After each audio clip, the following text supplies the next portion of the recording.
Well, it's been a quiet week in Lake Wobegon, Minnesota, my hometown.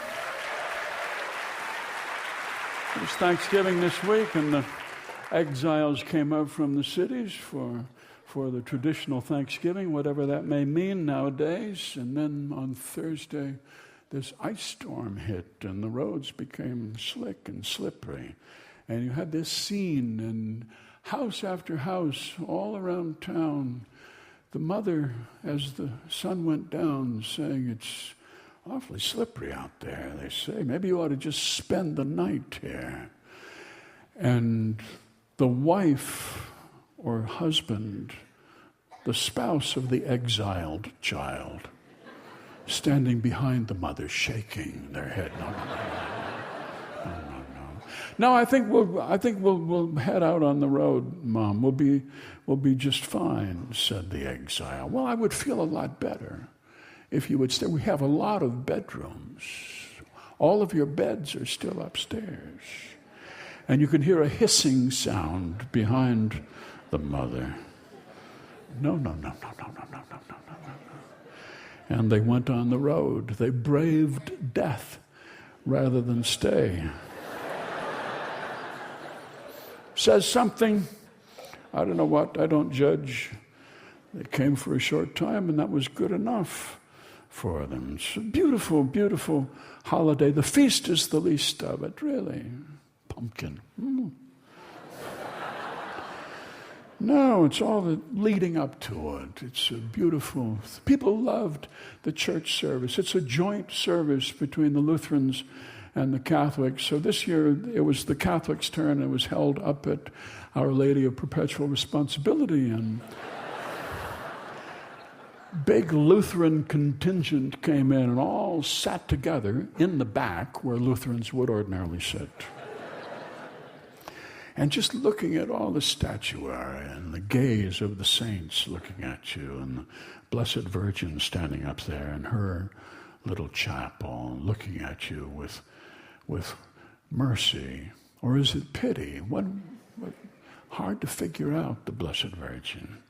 She stood there, and they read through the gospel, and Pastor Liz read the gospel, which was Jesus' sermon to his disciples, the don't worry sermon. Don't worry about it. Think not what ye shall eat or what ye shall wear.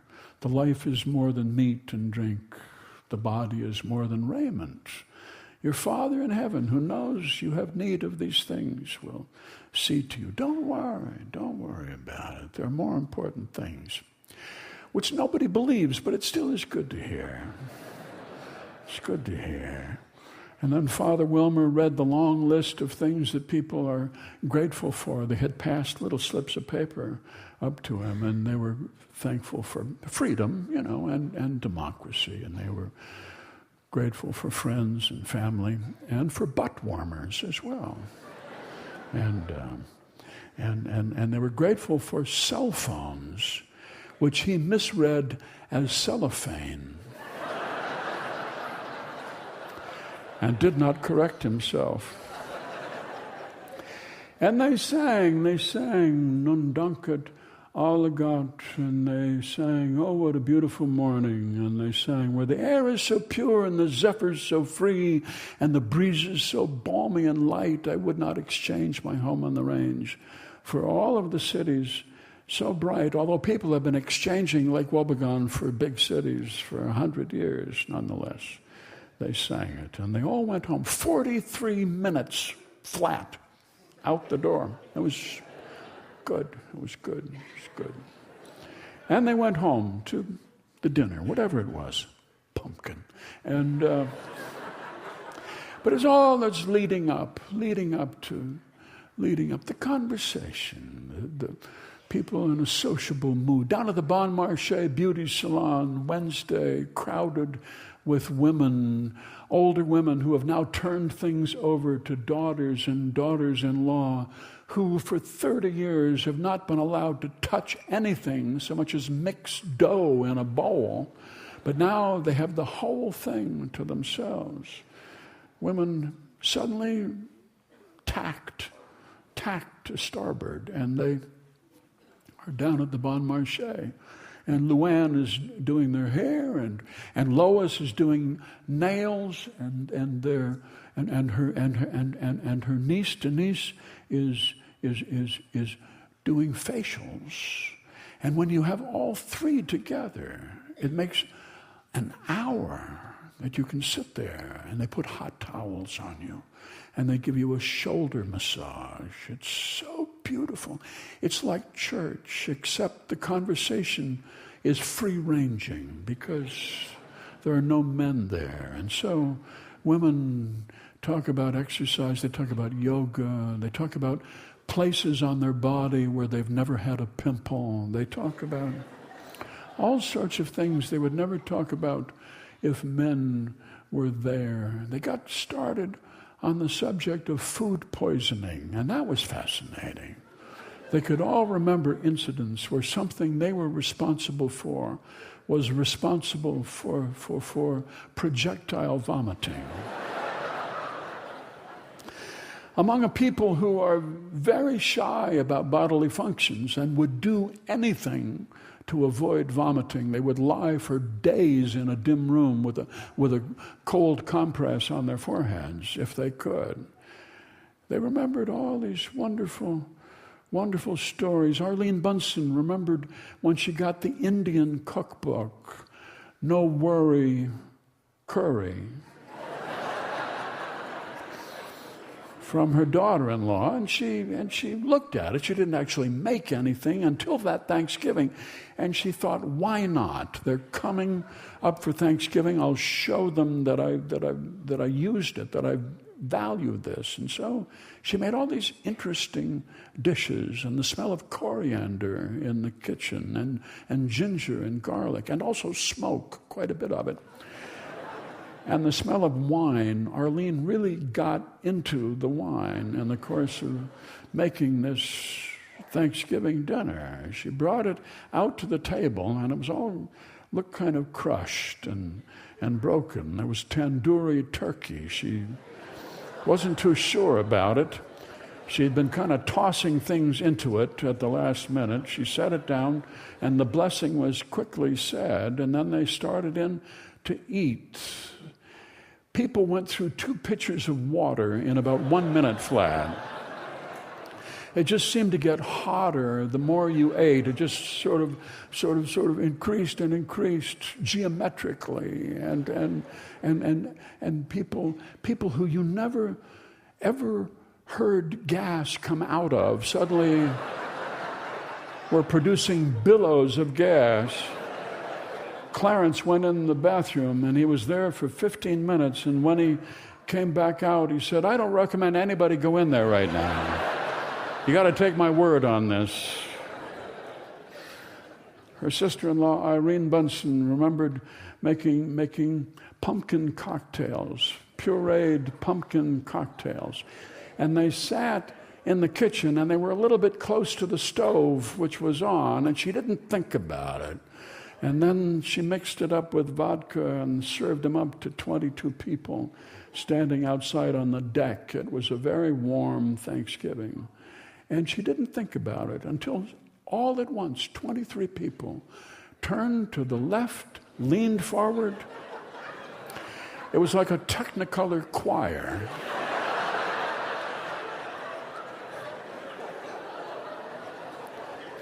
Painful but memorable nonetheless.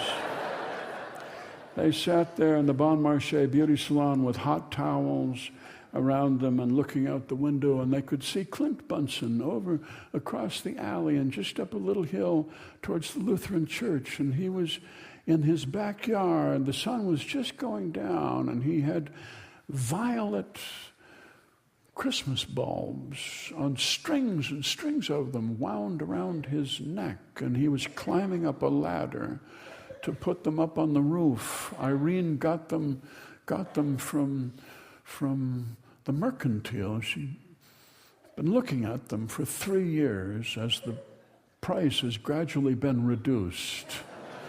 And finally it came down to a point where she could buy it. She never cared for the color violet, but there they are. And he was putting them up at last.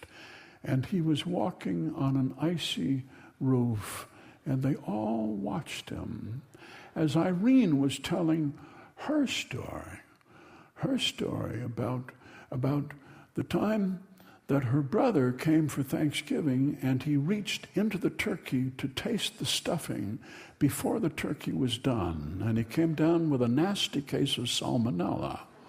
And he never, ever ate dressing ever again after that. Not that it's a great deprivation. And she remembered the time when the turkey needed to be defrosted and there wasn't room for it anywhere in the refrigerator. And so Clint said, well, we'll put it in the car. It's warm out there. So they put it in the front seat of the car. And that was the night that the freezing rain fell. So Thanksgiving morning, he went out and he couldn't thaw out the locks on the doors.